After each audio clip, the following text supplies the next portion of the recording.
नमस्कार दोस्तों, उषा की आवाज़ चैनल में आप सभी का स्वागत है। हमारी आज की कहानी है शादी हमारी जन्म की बैरन। जमाना काफ़ी बदल गया है। करीब 3 दशक पहले मुंबई आए।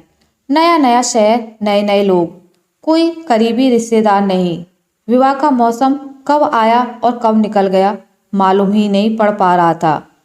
लखनऊ में रहते थे तो डाकिया रोज 8-10 शादी के कार्ड डालकर जाता था, जिसके बारे में महीनों पहले से ही सब कुछ पता रहता था। एक एक दिन में 5-5 फंक्शन।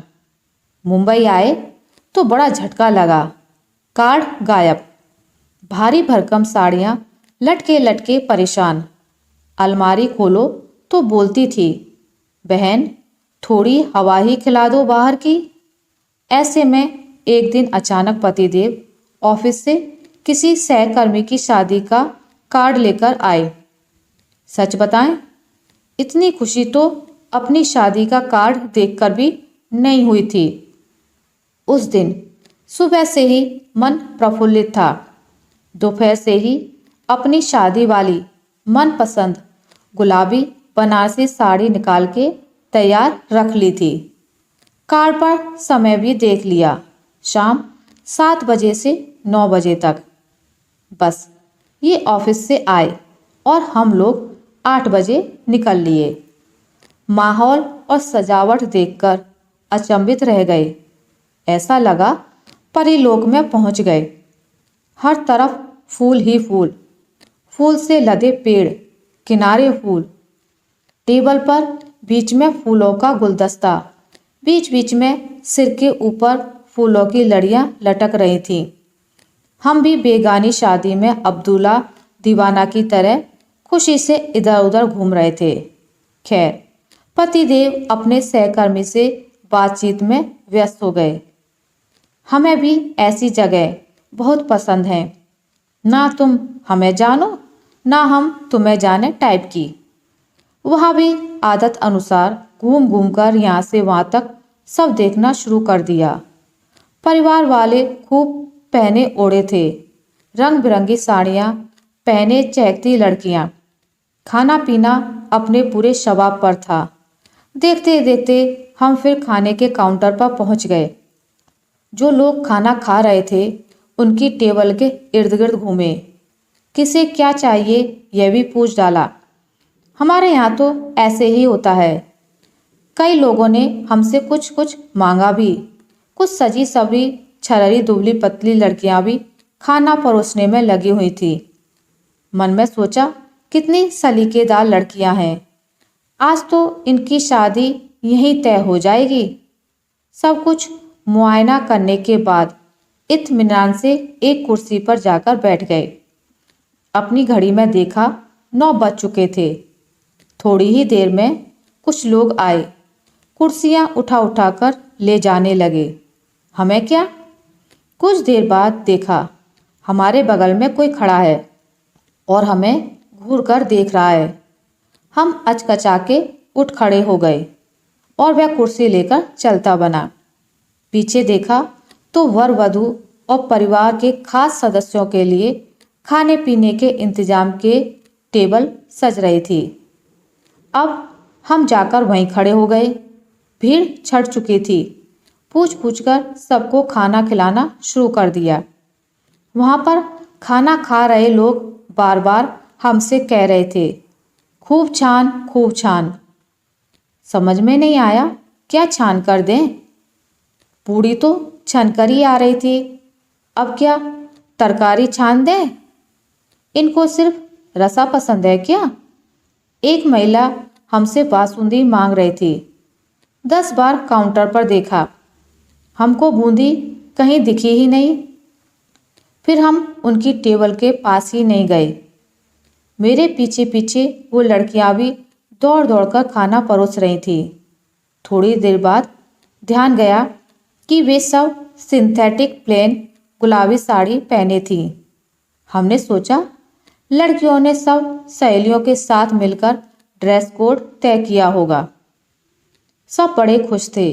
अंत में लड़के के जीजा ने हमें बुलाकर 21 रुपए दिए।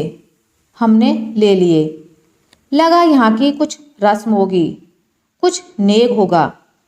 सब कुछ ठीक से चल रहा था। तब तक खाने के सारे काउंटर खाली हो चुके थे।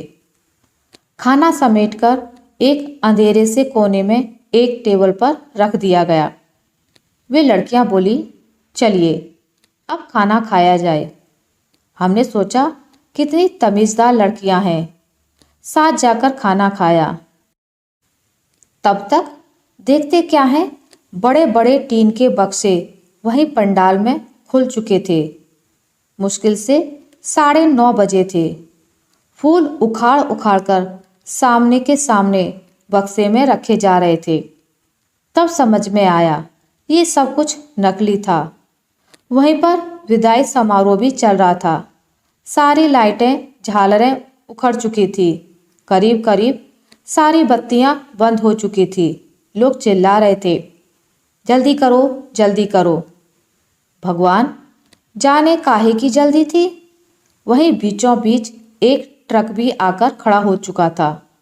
सब भाग भाग कर उसमें सजावटी सामान भर रहे थे। फूल, फूलदान, लोहे के स्टैंड, बर्तन, कुर्सी मेज आदि। दूल्हा दुल्हन को उठाकर उनकी लाल कुर्सियां भी लदवा दी गईं। कुछ नहीं समझ में आया तो दो लोग नकली पेड़ों के नकली तने, उन पर लगे नकली फूलों के गुच्छे समेत लेकर भागे। आनन फानन में मैदान साफ। हम सब भौचक्के होकर देख रहे थे। एक तरफ सामान से लदा ट्रक और दूसरी तरफ फूलों से लदी विदाई की कार खड़ी थी। हम वहीं खड़े थे। कोई वहाँ थे, हमें बुलाया, हम चले गए।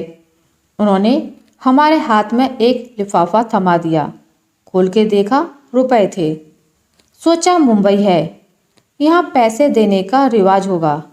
गिना तो उसमें 210 रुपए थे। बड़ी अजीब रकम थी। सोचा 21 रुपये दिए जाते हैं, बाद में जीरो बढ़ाते जाते हैं तो वही होगा। इसके आगे 2100 होता होगा। रुपए हाथ में पकड़े पकड़े उन्हें देखा तो वे भी हमें देख रहे थे। हमारी चकराई हुई भ्रमित निगाहों को देखकर बोले, आप देर से भी तो आई थी ना। अब समझे, यहाँ टाइम देखकर विदाई की रकम तय की जाती है। ठीक है भाई, जैसा देश वैसा भेष। पीछे पलट के देखा, गुलाबी साड़ी वाली लड़कियां भी लाइन लगा के खड़ी थीं। घर आकर दूसरे दिन सुबह इनसे पूछा, आपको विदाई में कितने पैसे मिले। इन्होंने पूछा, कौन से पैसे। हमने बताया, हमें तो 210 रुपये मिले। कब मिले। हमने पूरी बात बताई। इन्होंने सिर पीट लिया। गुस्से से लाल पीले हो रहे थे। बोले, क्या करती हो यार, मेरे ऑफिस का मामला है। यूँ तो कहो कोई पहचानता नहीं था, किसी ने पहचान लिया होगा तो कहेंगे चौधरी साहब की वाइफ ये करती है पार्ट टाइम। हद है भाई। हमारी कुछ समझ में नहीं आया। पूछा, हमने किया क्या। बोले, वहाँ पर सब तुम्हें हेड सर्वर समझ रहे होंगे। यहाँ खाना सर्व करने के लिए बैरों की जगह लड़कियाँ आती हैं। ज़्यादातर उनका ड्रेस कोड प्लेन गुलाबी साड़ी होता है। और खबरदार, आगे से जो यह गुलाबी साड़ी पहनकर किसी शादी में गईं और भूल कर भी खाने के आसपास फटकी। हम भौचक्के रह गए। फिर इनको कतई नहीं बताया कि लड़के वालों से 21 रुपये भी लेकर आए हैं। वह हमें हेड बैरिन समझ लिया गया था। और अब ये मुंबईया शादी मेरी जन्म की बैरिन बन चुकी थी।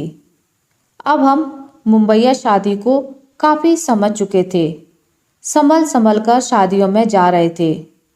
वो गुलाबी बनारसी साड़ी पूरी तरह से पैक करके रख दी थी। अन्य रंगों की साड़ियाँ पहनकर जा रहे थे। अब हम बहुत समझदार हो गए थे। साथ में अलग अलग रंगों की 2-4 साड़ियाँ और लेकर जाते थे। जरा सा भी दिखा कि खाना परोसने वाली लड़कियों ने मेरे रंग की साड़ी पहनी हुई है तो फौरन बदल लेंगे। 4-5 बार ऐसा चलता रहा। एक दिन ये ऑफिस से आए और बोले, जल्दी चलो, शादी में जाना है। हम भी फटाफट तैयार हो गए। पहुँचे तो काफ़ी भीड़ भाड़ थी। किसी तरह हम लोग वर वधू और उनके परिवार के पास पहुँचे। जबरदस्ती मुस्कुराते हुए बधाई दी, फोटो खिंचाई। अब कुछ तो कहना था। ये जिससे बात कर रहे थे, हमने उनसे कहा, आपकी बहू बड़ी सुंदर है। उन्होंने हमसे कहा, ये मेरी बेटी है। इन्होंने वहीं हमको घूर कर देखा। वापस आते समय कार में बैठते ही इन्होंने बोला, हद करती हो, तांबे जी की बेटी की शादी थी और तुमने बहू के गुणगान शुरू कर दिए। हमने कहा, बताना चाहिए था ना। इन्होंने कहा, तुम सुनती कहाँ हो, कार्ड रखा था गाड़ी में, वह तो पढ़ लेती। हम बिल्कुल रुआब से हो चुके थे। क्या पढ़ लेते, मराठी में कार्ड छपा कर रखा था और हमने ध्यान भी नहीं दिया था। अब हम मुंबईया शादियों में करने वाली सावधानियों से आज आ चुके थे, लेकिन हमने फिर भी हिम्मत नहीं हारी और हमने सोचना और सोच समझ के जाना छोड़ दिया था। हादसे होते रहे, हम जाते रहे। आशा करती हूँ आपको मेरी आज की कहानी अच्छी लगी होगी। अगर आपको मेरी ये कहानी अच्छी लगी है तो इसे लाइक करें, ज़्यादा से ज़्यादा शेयर करें और अगर आप मेरे चैनल पर नए हैं तो इसे सब्सक्राइब करना ना भूलें। मिलते एक नई कहानी के साथ, तब तक के लिए नमस्कार।